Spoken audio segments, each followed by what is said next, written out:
On the tail end of the lead lap, Matt Kenseth. Bobby Labonte is the race leader, number 18. Not for long, Mike. The 97 just blew right by him. And up ahead, drivers trying to get laps back. If Jeff Gordon is actually 2 laps down, if he can get a caution here, he'd only be 1 lap down. One of the lead lap cars is in trouble. Greg Biffle was overheating under the caution flag, and Kyle Petty gets into Nemechek. And everybody scattered out. Caution is out. Now this will be a break for Jeff Gordon, Matt Kenseth, and Dale Earnhardt Jr. Who's going to get a lap back and who's not? Kurt Busch digging hard to keep anybody else from getting by. Bill Elliott, the 9's trying to get up there, but those 3 cars will get a lap back. Bill Elliott, Ryan Newman will not. 15th caution flag. Ryan Newman's 4 laps down, so it wouldn't have helped him a little bit, I guess. Another car had to pit under green a while ago. Kyle Petty was down on the apron, washed up into Joe Nemechek. We'll see here. Yeah, he ran out. He had nowhere to go, but he had such a run on Joe that he couldn't woe up, so he tried to go on the apron, hoping Joe might see him and move up. Didn't happen. Boy, Joe Nemechek was lucky he was able to save that car. Yeah. Kyle could have, he had 2 options there. Try to get down on the apron or run into Joe. He got down on the apron and still run into Joe, but at least Joe kept going. And Kyle very lucky that nobody tagged him coming past. Kyle's been lucky all day. He's been in a couple of... Ooh, Harvick squeezes past. How about Johnny Benson? Right, left, right, left, right. That was right.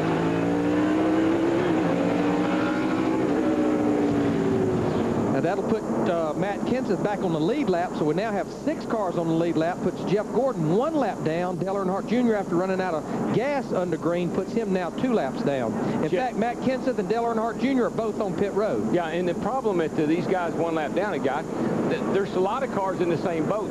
Jeff Gordon, Rusty Wallace, those guys are going to be behind a lot of cars that are a lap down. But Darrell, to me, it was kind of a no-brainer for Matt Kenseth, Robbie Reiser. You're the last car on the lead lap, 6 cars on the lead lap. Get those fresh tires. Get advantage of them. Well, that's taking a lot for granted. That's assuming everybody's going to let you get back up there where you were. You got to do it in a hurry.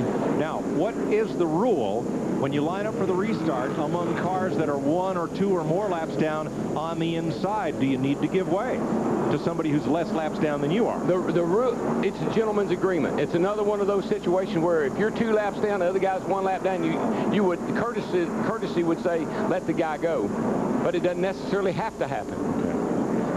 Speaking of right-left, Chris Myers, Jeff Hammond. Yeah, or right-wrong. Kurt Busch trying to win for the 2nd straight year. Bobby Labonte has never won here. His only short-track victory, Martinsville last year, and they look like the 2 to look for, but there are some other guys with fast cars that could make moves. Oh, yeah, exactly right. We've already seen right now where Matt Kenseth's got his lap back, but there's several other guys I think are going to be in the same situation. When these lap cars come up the inside, it's going to be just like Bristol was supposed to be. Everybody's going to be trading paint. Don't be surprised in the next 100 laps. Like the first 100 laps, we're going to have about 5 more cautions before the end of this race. Racing the way it ought to be. We've already had 15 cautions. Some of those cars would be guys like Jeff Gordon, Jimmy Spencer, right? Well, Jimmy Spencer definitely got to get some laps back, and along with Jeff Gordon. But these guys are so fast, they've got to get up on the wheel now. But at the same time, Bobby Labonte as well as Kurt Busch have got to be smart enough not to race too soon and wind up getting caught up in somebody else's mess. Let's check in with Dick Berger, and he's with Robbie Reiser. Dick? Well, right now, Robbie's talking to his driver, Matt Kenseth. We'll see if we can get to him. Robbie, why'd you pit? Why'd you pit? What's that? Why did you pit? Well, we're the last guy in the lead lap, so we didn't have, what's the difference? We got to pit here because we're the last car. We ain't going to lose no spots, so we just put 4 tires on and go here. That's the strategy from Matt Kenseth's pit. Oh, he's got to hurry, though, Dick, if he's going to make it around all these cars on the outside and get into his spot, which he has to do before turn 3. Yeah, one of the things that these guys got to deal with now is Kurt Busch has nothing in front of him, and he is fast.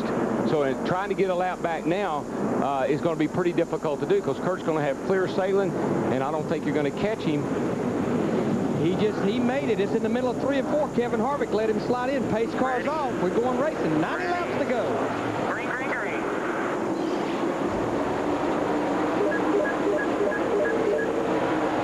Bill Elliott in that 9 car, he slides up in front of Bobby Labonte. Remember, he's trying to get his lap back. I think you'll see Kurt Busch, as good as his car is, going to be hard to get a lap back from him. Well, actually, Bill Elliott's trying to get 3 laps back. Because he pitted under green, remember, and misread the rules. Used both pit roads under green. I think there's no question we'll have another caution or two, but again, like I said, Kurt's going to have to be mighty generous to let people get back on the lead lap. Boy, and hats off to the cat, Jack Roush. A lot of engine troubles of late, but right now, Roush-powered cars have 4 of the top 6 positions. Well, just watching this battle right here, Matt Kenseth in the 17, Kevin Harvick in the 29, and just in front of this group is Greg Biffle. And a while ago, I couldn't help but note that Biffle and Harvick was beating on each other like it was the last lap. And then Harvick let Biffle in when it was time to restart. Mike, you're talking about Jack Roush and the power his engines are producing and where they are as far as the track's concerned right now.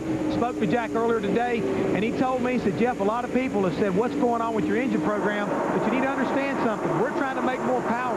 The more times I try to pick the power bands up, the more problems I'm running into. But I'm not going to be scared to keep pushing that limit. I will find out what's wrong with these engines. I will fix it as we go along. And before the year's done, he said, I will make more power, turn our cars with more RPM, and I'm not going to be afraid to sometimes break to learn how I have to work on these things to make them better. Well, a lot of horsepower here is hard to handle. You put that real low gear in there and you got 800 horsepower. That's where all that wheel spin comes from. So a soft engine here is actually a little easier to drive. I bet you Matt Kenseth had a little bit of wheel spin just a second ago because Kevin Harvick had the rear wheels jacked up off the ground. Riding with Kevin Harvick right here. Kevin is a lap down. He's the first car that's a lap down in 7. Darrell, you talk about this track physically, but how about mentally? When you go in turn 1, the sun is right in your face. As you go in the back stretch, it's very, very deep shade, and then right back into bright sun again. Those are all things that irritate you as a driver. You're tired. You've been out there for a long time. No green flag, nothing to drink. I'm telling you, it takes its toll. Kevin Harvick is watching the battle between teammates right there. The 17, Matt Kenseth, Greg Biffle. That was a battle for 5th.